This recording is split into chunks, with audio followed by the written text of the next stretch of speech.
स्वर्गीय आमदार शिवाजीराव कर्डिले यांच्या प्रयत्नातून नगर तालुक्यातील नागरदेवळे, वडारवाडी तसेच शहापूर आणि केकती येथील परिसरातील नागरिकांकरिता 5 घंटा गाड्यांचं लोकार्पण करण्यात आलंय।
स्वर्गीय आमदार शिवाजीराव कर्डिले यांच्या प्रयत्नातून नागरदेवळे, वडारवाडी, शहापूर, केकती या ठिकाणी 5 घंटा गाड्यांचं लोकार्पण करण्यात आलंय।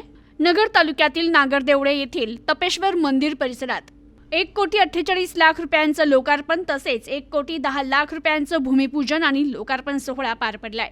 स्वर्गीय आमदार शिवाजीराव कर्डिले यांच्या दूरदृष्टीपूर्ण प्रयत्नातून नागरदेवळे, वडारवाडी, शहापूर आणि केकती या परिसरातील नागरिकांसाठी 5 घंटा गाड्यांचं लोकार्पण करण्यात आलं। ग्रामीण भागातील नागरिकांच्या दैनंदिन गरजा लक्षात घेत उपलब्ध करून देण्यात आलेल्या या घंटा गाड्यांमुळे स्वच्छता आणि नागरी सुविधांना मोठा हातभार लागणार आहे। तर या विकास कामांमुळे परिसरातील पायाभूत सुविधा अधिक सक्षम होणार असून ग्रामस्थांच्या जीवनमानात सकारात्मक बदल घडणार असल्याचं मत यावेळी मान्यवरांनी व्यक्त केलं। स्वर्गीय आमदार शिवाजीराव कर्डिले यांच्या कार्याची आठवण करून देत त्यांनी सुरू केलेल्या विकास प्रक्रियेला पुढे नेण्याचा संकल्प उपस्थितांनी केला। कार्यक्रमाला स्थानिक लोकप्रतिनिधी, ग्रामस्थ, पदाधिकारी आणि मोठ्या संख्येनं नागरिक उपस्थित होते। तर विकास कामांच्या माध्यमातून नागरदेवळे परिसराचा सर्वांगीण विकास साधण्याचा निर्धार यावेळी पुन्हा एकदा अधोरेखित झालाय। Bureau report, news today 24, Ahilyanagar.